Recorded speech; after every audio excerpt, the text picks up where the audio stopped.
आज का टॉपिक है हमारा rotation motion. Okay, rotation motion का जो है सबसे पहला टॉपिक पढ़ेंगे हम, what is the rigid body. Okay, तो यहाँ पे आपको कुछ घूमता हुआ दिख रहा है। ओके, तो ये एक एग्जांपल है रिजिड बॉडी का। दूसरा फोटो देखिए, वो भी आपका एग्जांपल होगा एक रिजिड बॉडी का। तीसरा एग्जांपल देखिए, ये भी एक तरह का रिजिड बॉडी ही है।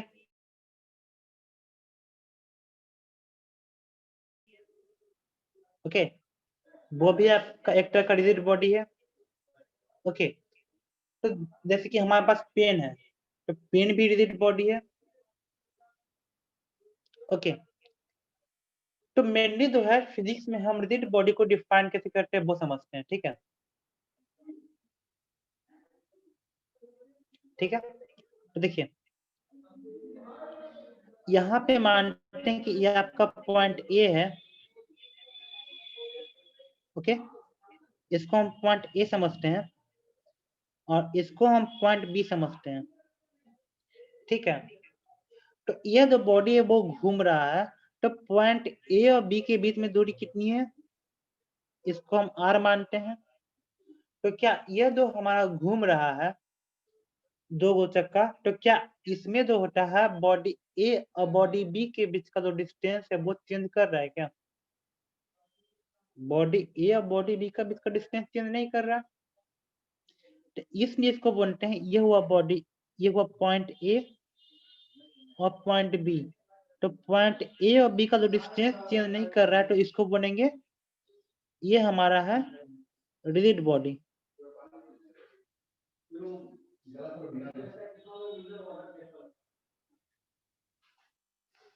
ओके, अच्छा,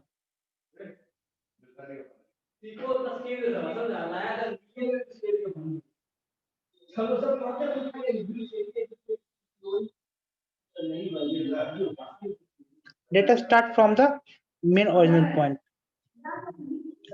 तो पहला टॉपिक है रोटेशन मोशन का हमारा है रिजिड बॉडी। रिजिड बॉडी होता क्या है? तो टॉपिक लिखिए आप, रिजिड बॉडी। ओके, तो देखिए जैसे कि ए हुआ हमारा पेन, तो पेन के बीच का दो पॉइंट मानते हैं, ए हुआ पॉइंट ए हुआ point B.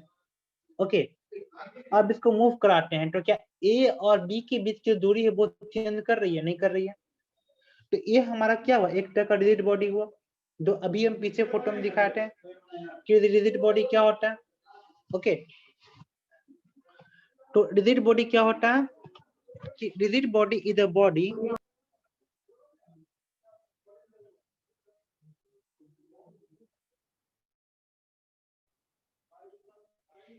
in which distance between 2 points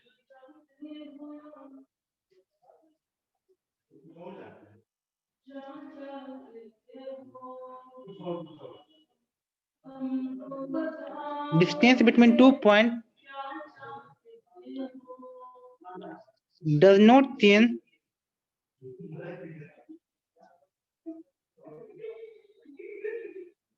with respect to time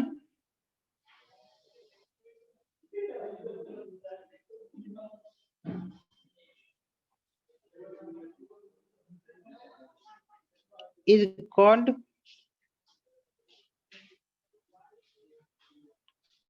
rigid body।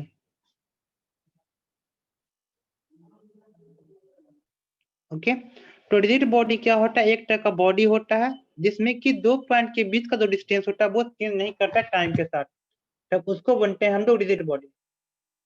Okay, जैसे कि अभी अभी फोटो में एग्जांपल सिखाए थे, तो जैसे कि ए पॉइंट ए हुआ और ए पॉइंट बी हुआ, तो क्या होते हैं distance between A and B remain constant होना चाहिए, उसको बोलेंगे rigid body. Distance between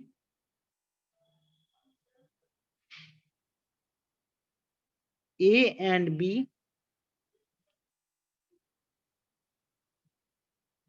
remain constant along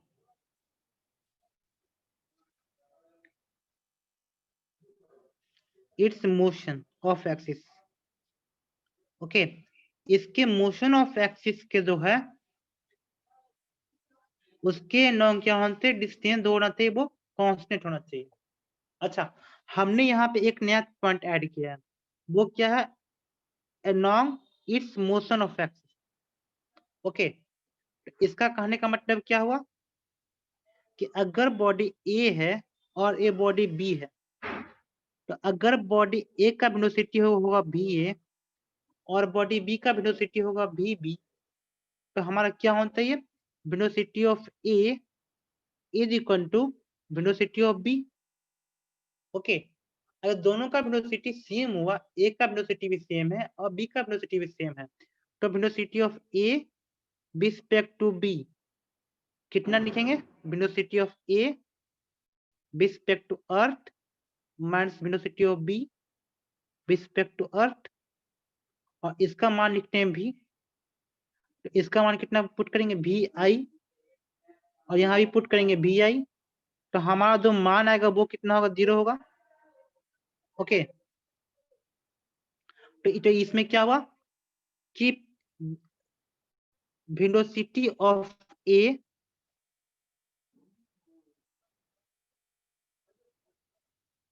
with respect to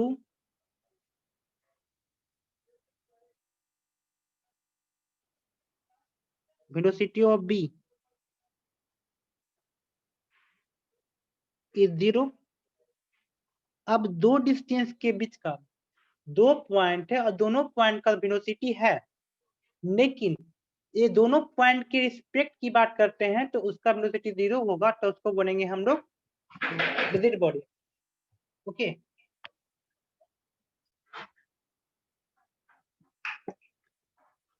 okay, तो इसमें क्या हुआ कि इसका 0 वेलोसिटी जो होता है 0 कहने का मतलब ये नहीं हुआ कि वेलोसिटी ऑफ ए और वेलोसिटी ऑफ बी 0 हो जाएगा।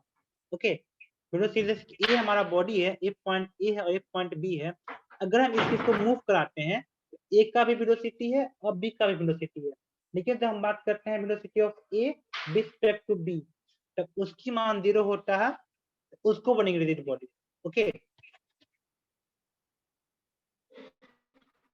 ओके, और ए रिस्पेक्ट टू हो जाएगा, तो डिस्टेंस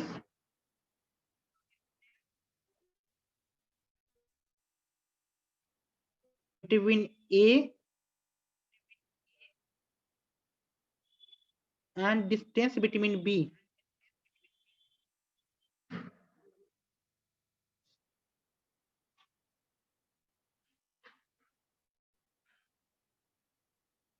remain constant।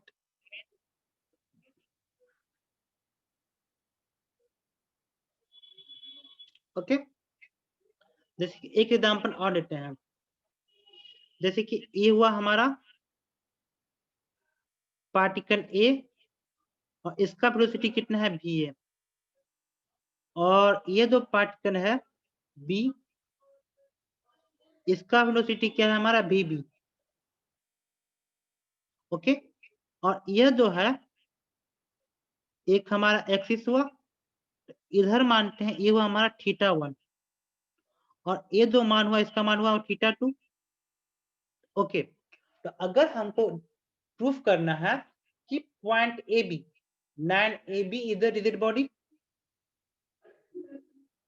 हाँ 0 होगा, बी का वेलोसिटी एक रिस्पेक्ट में 0 होगा इसमें, हाँ बिल्कुल सही है।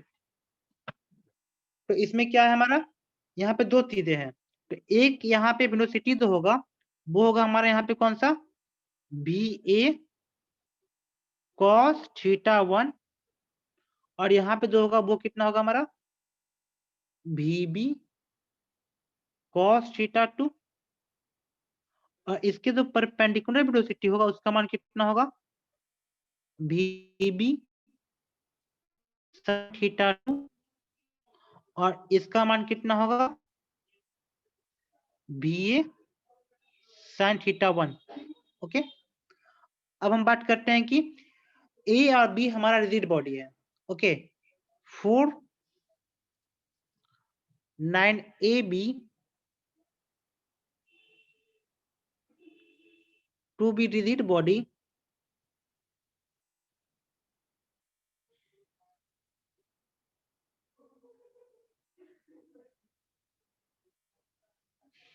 velocity of A with respect to B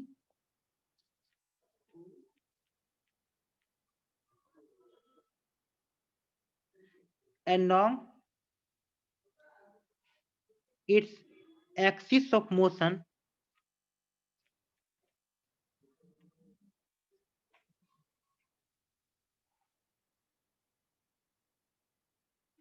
will be 0। Okay, बिन यहाँ पे मस्ट लिखो, मस्ट बी 0। और इसको दूसरे भाषा में क्या लिख सकते हैं, आई ई। मतलब कि आई ई का मतलब होता है, मतलब कि distance between A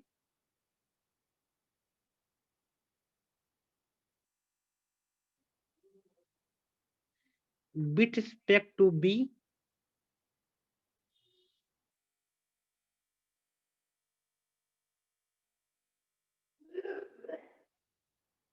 along its axis of motion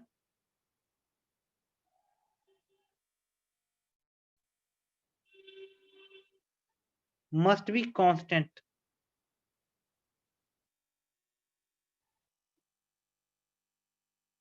okay, तो हमारा बाय द डेफिनेशन हमारा क्या हो जाएगा, VA cos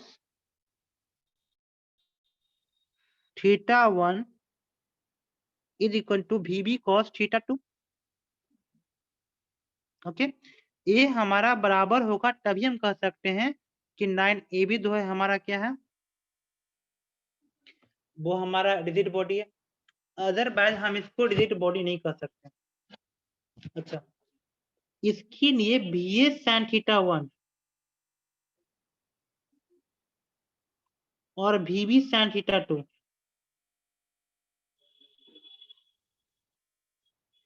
इससे इसका कोई रिश्ता नहीं है। ओके, ये दोनों के बीच में क्या है, नो रिलेशनशिप।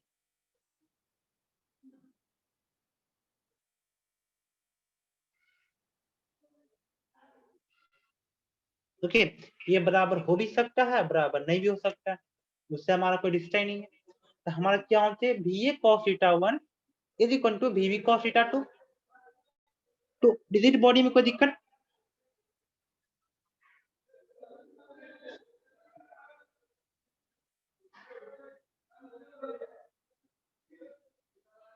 रिजिड बॉडी में कोई दिक्कत नहीं।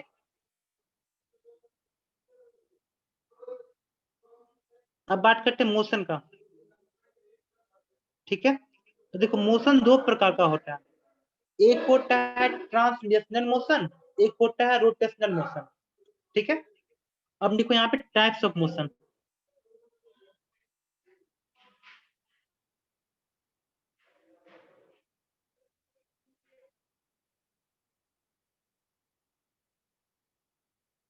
ये दो प्रकार का होता है, टाइप्स ऑफ मोशन दो प्रकार का होता है, एक होता है ट्रांसलेशनल, एक होता है रोटेशनल। ओके,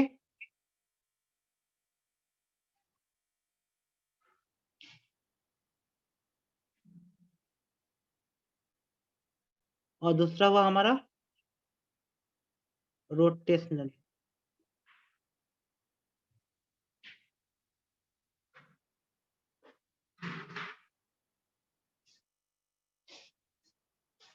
तो ट्रांसलेशनल और रोटेशनल मोशन को डिफाइन करने से पहले हम समझेंगे कि मोशन क्या होता है। Okay, what is the motion. Okay, तो motion of a body is defined as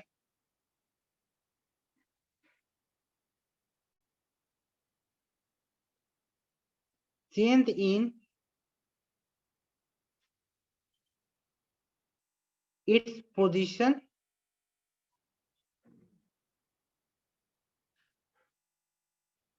और ओरिएंटेशन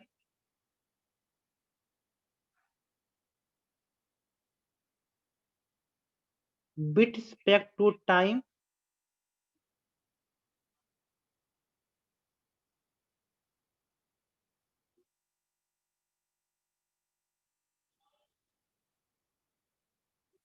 पढ़ने मैं पर डिफाइन करने दो ना पोजीशन और orientation with respect to time is called motion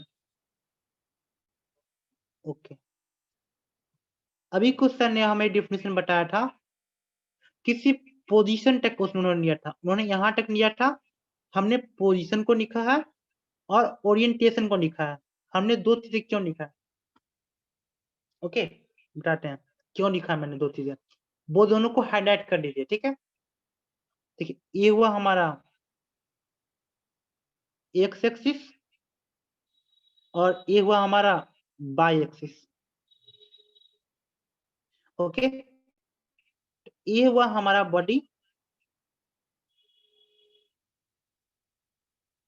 okay हाँ रेफरेंस पॉइंट भी होगा तो देखो तो हम रेफरेंस पॉइंट कहाँ लेंगे ओरिजिन को लेते हैं जनरली हम लोग रेफरेंस पॉइंट कहाँ लेंगे ओरिजिन को लेंगे ओके तो t बराबर t टाइम पे at time t time is equal to t पे यह जो बॉडी है वो कहाँ पे है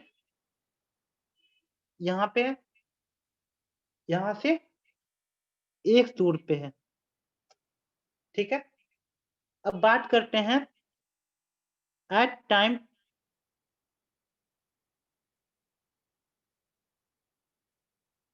t plus delta t okay t plus delta t time पे बात करते हैं तो यह जो बॉडी है यह क्या हुआ टर्न करके जो है यहाँ पे आ गया ओके तो यहाँ पे इसका क्या चेंज हुआ पोजीशन पहले ये ओके तो पहले ये था यहाँ पे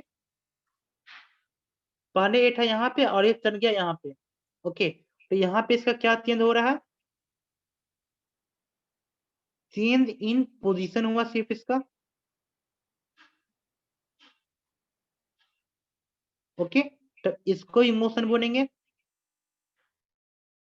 ओके जैसे कि आप अभी है जैसे कि हम ये हमारा हाथ हुआ हमारा उंगली यहाँ पे है और टर्न करके जो है यहाँ पे पहुंच गया इसका क्या हुआ पोजीशन का चेंज हुआ ठीक है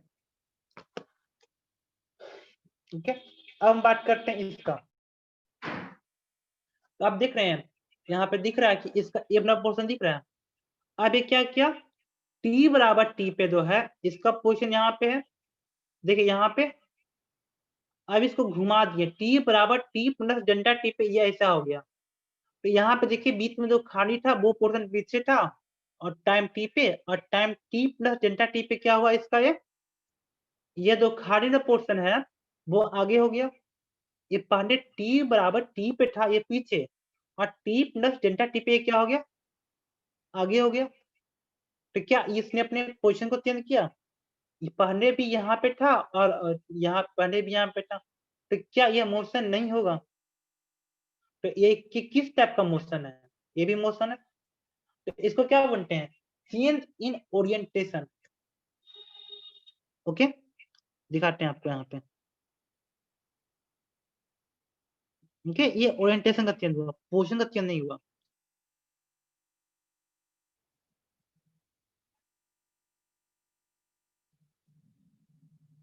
ये व्हाट इधर टाइम लिखते हैं और इधर बाई एक्सिस देखो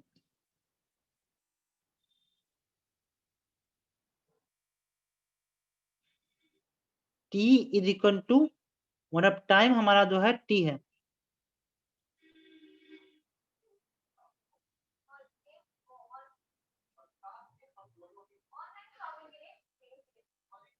सौरभ ये फिनिश करो ना t बराबर t पे ये पोजीशन यहाँ पे अब देखो अगर जब हमारा टाइम हो जाए T plus delta T. Okay, हमारा टाइम हो रहा है टी प्लस डेल्टा टी। तब देखो उस समय क्या होता है, ये टाइम टी पे है और time T plus delta T की कहानी करते हैं।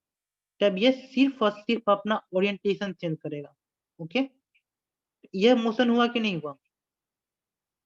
ओके, ये time T plus delta T की कहानी है। तो यहाँ पे क्या हुआ? Change in orientation.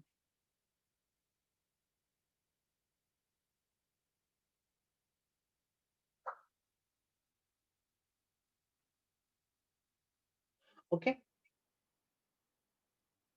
ये भी मोशन है। अच्छा, अब दूसरा कहानी करते हैं। हमारा बॉडी यहाँ पे है, अभी क्या किया, टर्न करके घूम करके रॉन करके दो यहाँ से यहाँ पे पहुंच गया। तो यहाँ पे क्या हुआ? यहाँ पे आपका जो है क्या कहते हैं, ये पोर्शन था ऊपर, देखिए ये पोर्शन पॉइंट था ऊपर, अब ये चला गया नीचे, ऊपर नीचे ऊपर नीचे।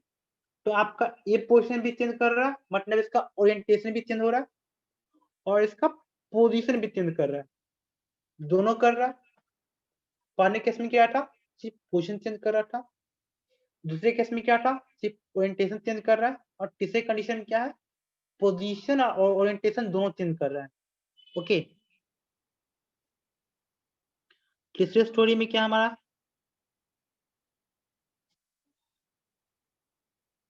इधर ओके, तो देखो ये हुआ बॉडी हमारा टाइम टी पे, ओके, दूर एक्स पे। और वही चर्चा हम करते हैं, time is equal to T plus delta T. Okay, तब ये क्या किया, अपना पोजीशन भी चेंज कर लिया और अपना ओरिएंटेशन भी चेंज कर लिया। ओके, तो मोशन पे हमारा तीनों हुआ। तो देखो जो पहली स्टोरी हुई उसको क्या बोलते हैं, इसको हम लोग बोलते हैं ट्रांसलेशनल मोशन।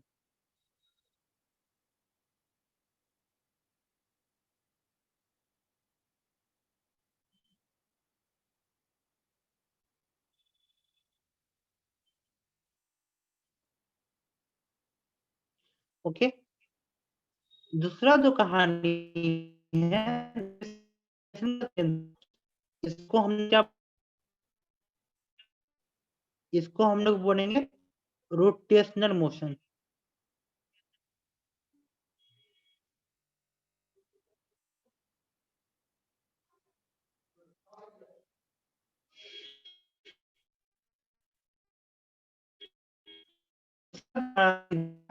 इसको क्या बोलेंगे, combination of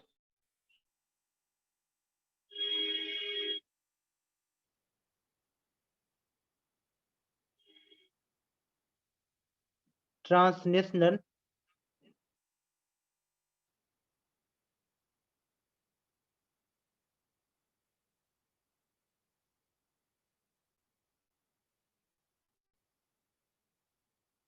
and rotational motion.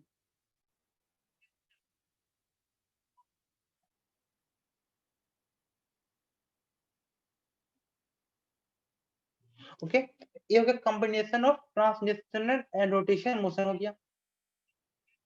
यहाँ तो कोई दिक्कत, टाइप मोशन में कोई दिक्कत, एक translational motion, rotational motion, combination of translational motion and rotational motion. Okay, तो देखो अगर गाड़ी को चला रहे हैं, मोटरसाइकिल से कुछ चलाता होगा। ओके, अगर मोटरसाइकिल चला रहे हैं, अगर वो कीचड़ में फंस गया, कीचड़ में फंसने पे क्या होता है, चक्का घूमता है, उसका जो है पोजीशन चेंज नहीं करता, वो सीधे घर घर घर घर घूमते रहता है। वो किस टाइप का मोशन हुआ, रोटेशन ऑफ जो व्हील है ना, चक्का है, वो क्या घूम रहा है, तो वो क्या हुआ, प्योर रोटेशन मोशन। ओके, जैसे कि आप, जैसे घोड़ा है तो घोड़ा को दौड़ा रहे हैं, चाहे आप चल रहे हैं यहाँ से मार्केट गए, वहां पे क्या हुआ, आपका सिर्फ ट्रांसलेशनल मोशन हुआ। ओके, और आप कोई बाइक से गए, आप अपने घर से गए, कोई मार्केट गए, तो वो क्या, combination of translational motion and rotation motion. Okay, day to day life में आप जो है तीनों मोशन को डिफाइन कर लिए। ओके, आगे बढ़े। अब यही चीज, यही तीन चीज को आप लिख लीजिए। ठीक है, क्या रहेगा, समझ गए। अब ये 18 कंडीशन बने बाद में जाता है। अब अभी आपने देखा कि समझ में गया। अब 3 चीजों को निकल जाए ट्रांसलेशनल मोशन क्या होता है।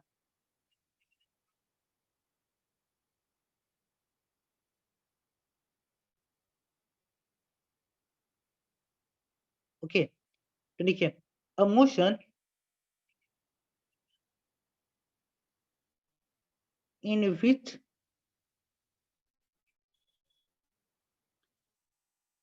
only position of particle changes with respect to time।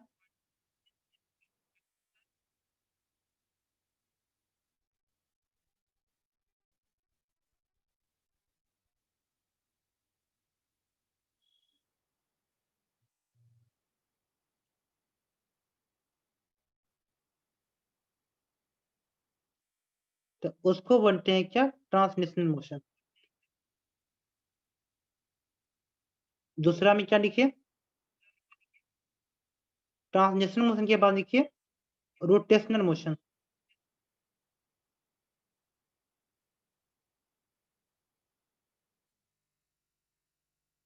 इसमें क्या होगा, motion in which only orientation of particle will change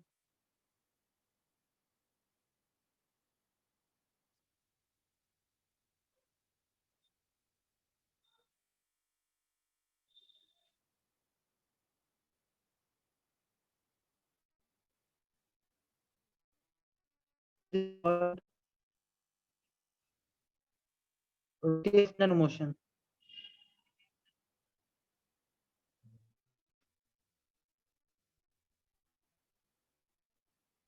और जो तीसरा होता है वो क्या होता है, combination of translational rotational motion.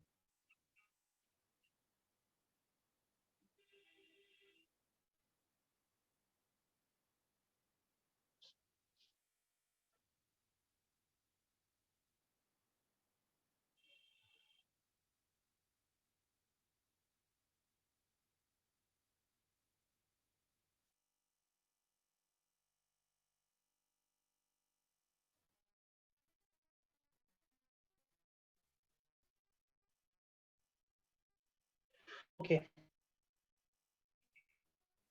तो हमने टाइप्स ऑफ मोशन।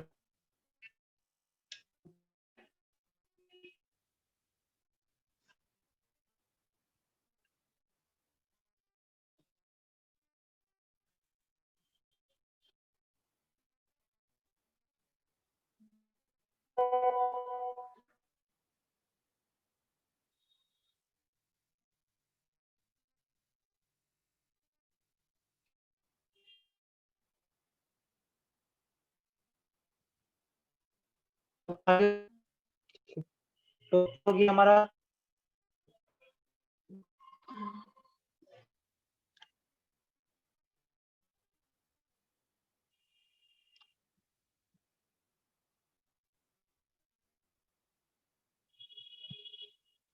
ओके,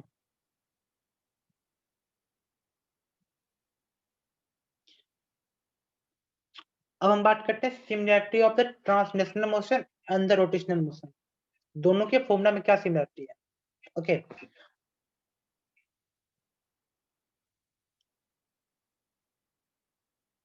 तो पहले इधर लिखे ट्रांसलेशनल मोशन,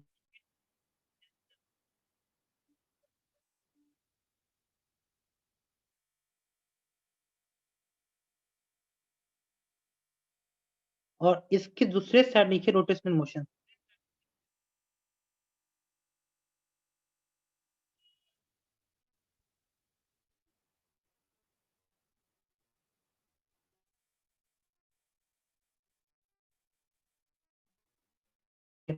ट्रांसलेशनल मोशन में हम लोग ने क्या करा था, डिस्प्लेसमेंट होता है यहाँ पे।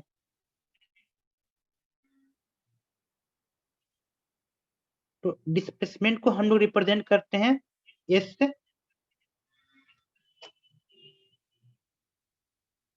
उसी प्रकार से रोटेशनल मोशन की बात करेंगे तो रोटेशनल मोशन में क्या होगा, हमारा एंगुलर डिस्प्लेसमेंट होगा।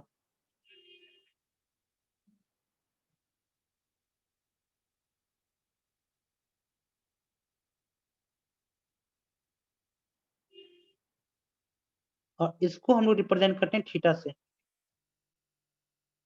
ओके, जिस तरह से यहाँ पे होता है वेलोसिटी, वेलोसिटी हमारा क्या होता है, D theta by D T, sorry ds by D T. यहाँ पे वेलोसिटी होता है ds बाय डी टी। उसी प्रकार से यहाँ पे होता है angular velocity.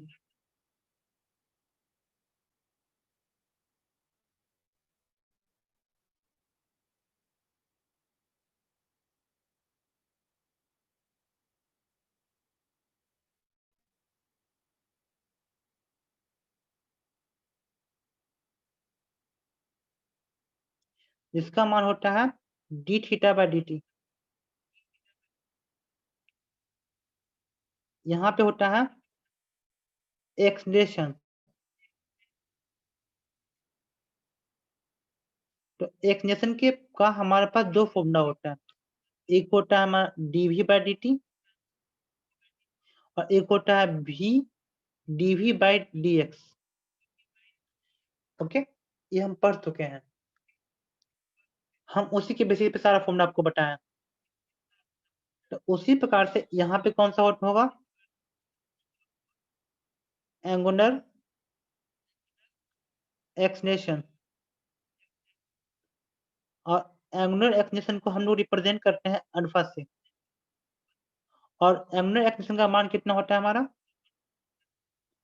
D omega bye D T या फिर omega D omega bye D theta. Okay,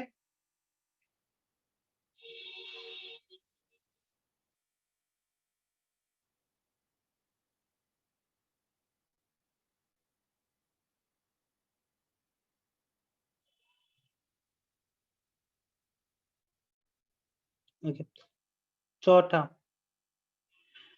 force. हम लोग इसमें इसमें तो बात करते हैं, फोर्स की बात करते हैं। ओके, ट्रांसलेशनल मोशन में हम लोग बात कर रहे हैं फोर्स का। तो फोर्स इज इक्वल टू क्या होता है, मास इनटू एक्सलेशन। सबको पता है। उसी प्रकार से हम जब रोटेशनल मोशन की बात करते हैं, तो रोटेशनल मोशन में हमारा क्या होता है, वहां पे फोर्स नहीं होता, वहां पे होता है हमारा टॉर्क होता है। ठीक है, तो टॉर्क इज इक्वल टू कितना होता है हमारा, आई अल्फा। तो अल्फा क्या है हमारा, एंगुलर एक्सलेशन, और ये हमारा क्या था, एक्सलेशन। यहाँ पे जो हम मास का यूज करते हैं ट्रांसलेशनल मोशन में, M is equal to mass होता है आपका। ओके, तो यहाँ पे जो मास की जगह पे क्या यूज करते हैं, मोमेंट ऑफ इनर्शिया। ओके, यहाँ पे आई रिप्रेजेंट करते हैं, इसको बोलते हैं मोमेंट ऑफ इनर्शिया। इसके बारे में चर्चा हम अगले क्लास में करेंगे कि मोमेंट ऑफ इनर्शिया होता क्या है और प्रत्येक बॉडी का मोमेंट ऑफ इनर्शिया कैसे निकालते हैं। ओके, अच्छा अच्छा, हमने आपको यहाँ पे टॉर्क का मान कितना बताया था, आई अल्फा। इसका एक और फॉर्मूला होता है टॉर्क का, इसका मान होता है आर क्रॉस एफ। इसके बारे में भी हम लोग चर्चा करेंगे। ठीक है, आगे आगे चर्चा करेंगे, अभी सिर्फ फॉर्मूला लिखिए कि आर क्रॉस एफ क्या होता है।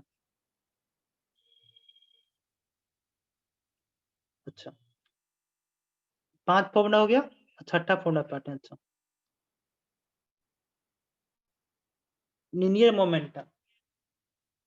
लीनियर मोमेंटम क्या होता है हमारा, मास इनटू वेलोसिटी। ओके, तो यहाँ पे क्या होता है हमारा, एंगुलर मोमेंटम।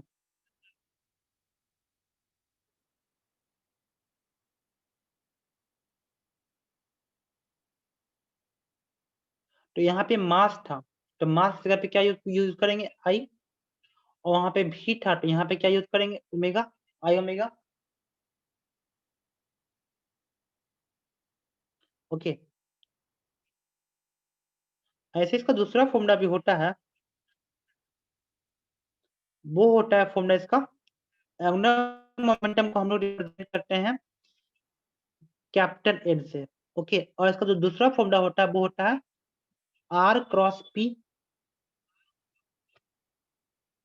एक आई ओमेगा भी होता है, एक आर क्रॉस पी भी होता है। अच्छा, तो हमने जो है फोर्स के बारे में एक चीज और पढ़ा था क्या, कि फोर्स जो होता है वो क्या होता है, time rate of change of medium momentum होता है। फोर्स क्या होता है, time rate of change of medium momentum. आपने पढ़ा होगा। तो उसी प्रकार से तो इसका फोर्स का इक्विवेलेंट क्या होगा, यहाँ पे फोर्स का इक्विवेलेंट अभी बताते हैं टॉर्क होता है। तो टॉर्क का मान कितना होता है, time rate of change of angular momentum. ये भी फॉर्मूला होता है। टॉर्क का मान कितना होता है, टाउ, इसको टाउ को बोलते हैं टॉर्क। ये नया टर्म इस सेंटेंस इसको लिख लेते हैं। टाउ को बोलते हैं टॉर्क। टॉर्क कितना होता है आपका, time rate of change of angular momentum होता है। ओके, ये सब चीज आप लोगों को नहीं पता होगा, लेकिन एक से रिवाइज करते हैं, ठीक है। दिख रहा है सब कुछ ठीक से, दांत छोटा नहीं ना हो गया।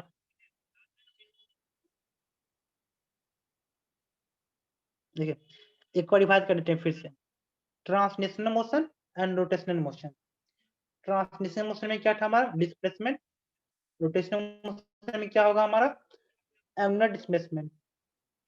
इसमें ट्रांसलेशनल मोशन में क्या हमारा, velocity ds by dt, angular velocity d theta by dt। Translational motion में क्या हमारा, एक्सेलरेशन dv by dt चाहे v dv by dx।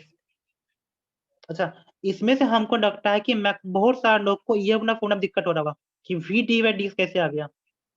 Okay, क्योंकि अगर हम होते तो हमको दिक्कत होता ही। इसके बारे में चर्चा करेंगे कैसे हो गया। एंगुलर एक्सेलरेशन कैसा होगा हमारा, डी ओमेगा बाय dt और omega D omega by dt था। देखिए हम सिमिलरिटी है कि नहीं है। Force equal to mass into acceleration, torque equal to I alpha. अच्छा, ये दूसरा फॉर्मूला होता है आर क्रॉस एफ भी होता है, वो भी याद करना है। फोर्स इक्वल टू कितना होता है, मास इनटू एक्सेलरेशन, यहाँ पे आई अल्फा। और हमारा दूसरा फॉर्मूला जो है वो भी याद करना है हमारा, वो है हमारा आर क्रॉस एफ।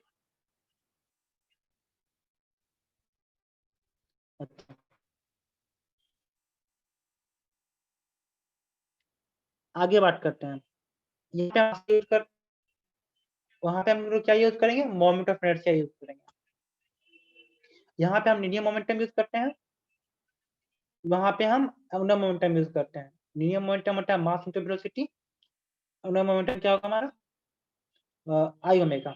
और ये हमारा दूसरा फॉर्मूला होता है R cross P, vector. Vector में से आप लोग को बताए होंगे, शायद आप लोग को याद होगा, मेमोरी अच्छा है तो, और ना अच्छा तो याद कर लीजिएगा। फोर्स का मान होता है time rate of change of linear momentum. तो टॉर्क का मान कितना होगा, फोर्स का इक्विवेलेंट है टॉर्क, वो कितना होगा, dn by dt, time rate of change of angular momentum. आगे आगे बढ़ते हैं। हमने 60 फॉर्मूला पढ़ा।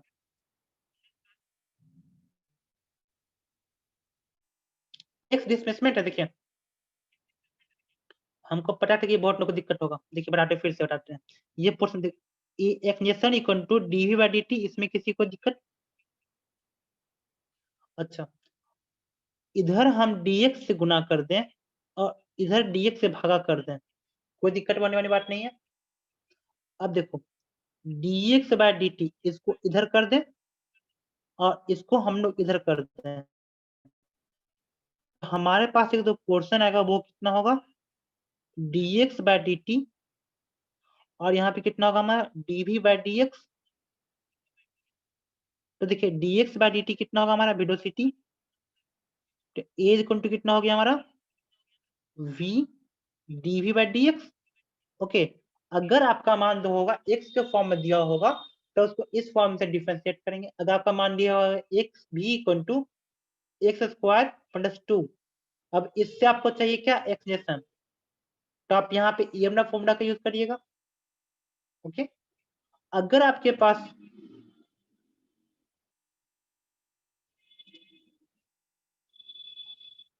देखो बेटा, अगर v का मान दिया हो रहेगा x स्क्वायर प्लस 2 तो ये वाला फॉर्मूला यूज कीजिएगा, और अगर आपके पास v का मान दिया हो रहेगा t स्क्वायर प्लस 2, ओके, तो अगर आपका v का मान t के फॉर्म में दिया होगा तो आप कौन सा फॉर्मूला यूज कीजिएगा, D a is equal to dv by dt, okay. अगर यहाँ पे अगर t के फॉर्म में दिया होगा तो उसको बोलेंगे dv बाई dt, और अगर वो v का मान x के फॉर्म में रहेगा तो हम यहाँ पे कौन सा फॉर्मूला यूज करेंगे, v d by dx।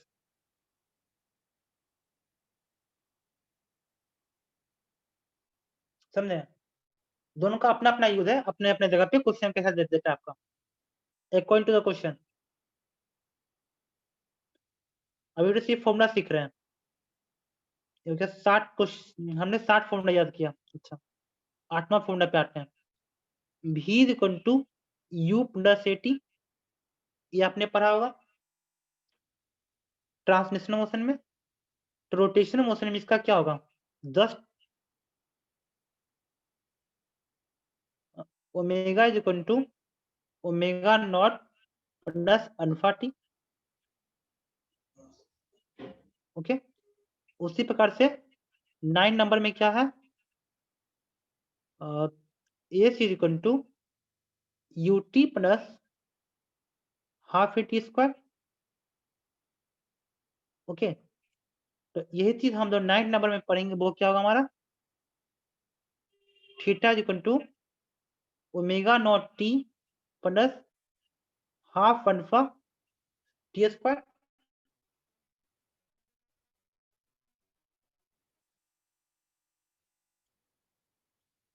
10 number में आते हैं, B square minus U square is equal to 2as, translational motion का ये फॉर्मूला है हमारा,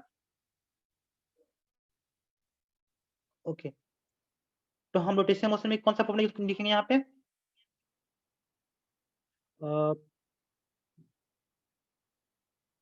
omega square minus omega naught square is equal to 2 alpha theta,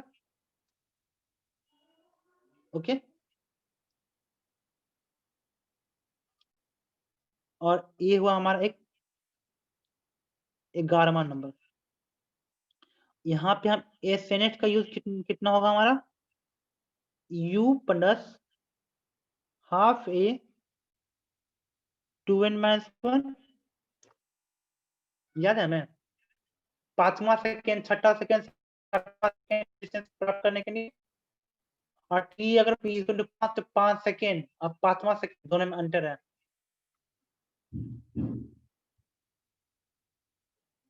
देखिए ट्रांसलेशनल मोशन जो होता है ना वो 1D भी हो सकता है, 2D भी हो सकता है, ओके।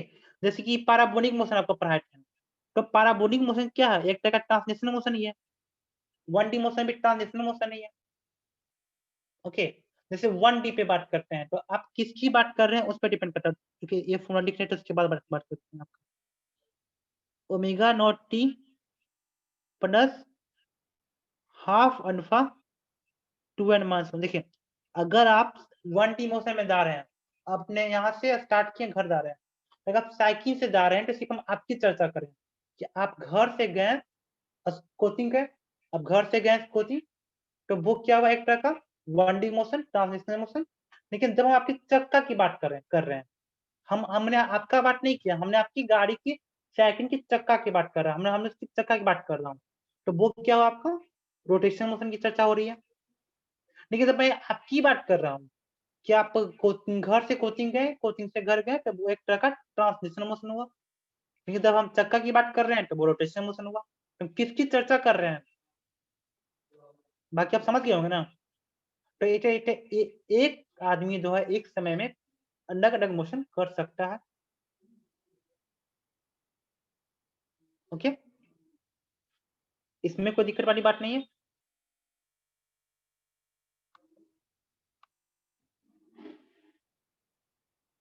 ये समझ में आ गया होगा,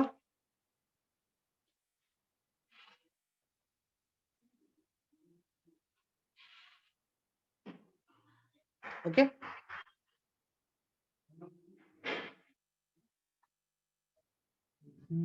हाँ मैक्सिमम तो रोटेशन मोशन सर्कुलर ऑब्जेक्ट में होता है, जैसे कि सर्कुलर ऑब्जेक्ट को जरूरत थोड़ी है पंखा है। ओके, तो रोटेशन ऑफ फैन क्या हुआ? रोटेशन ऑफ फैन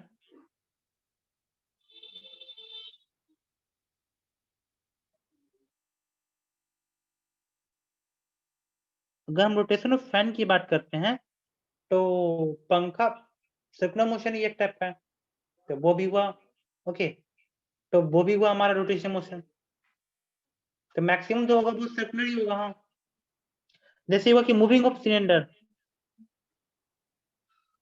अगर आप मूविंग ऑफ सिलेंडर, तो सिलेंडर को मूव करने का हमारे पास दो चीज आती है दिमाग में। एक हो कि सिलेंडर रॉन कर रहा है। ओके, तो मूविंग ऑफ सिलेंडर मतलब रॉनिंग ऑफ सिलेंडर की बात कर रहे हैं। मूविंग मतलब यहाँ पे लिख दीजिए ब्रैकेट में रॉनिंग ऑफ सिलेंडर। तो हम अगर सिलेंडर रॉन कर रहा है तो वो हुआ हमारा रोटेशन मोशन। ओके, जैसे कि आप अपने घर पे मोटरसाइकिल को चढ़ाते हैं, तो वो एक टाइप का हुआ।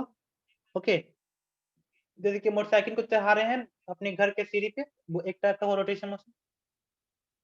ओके, और कोई हम हमको लगता है आज हम काफी पढ़ लिए हैं।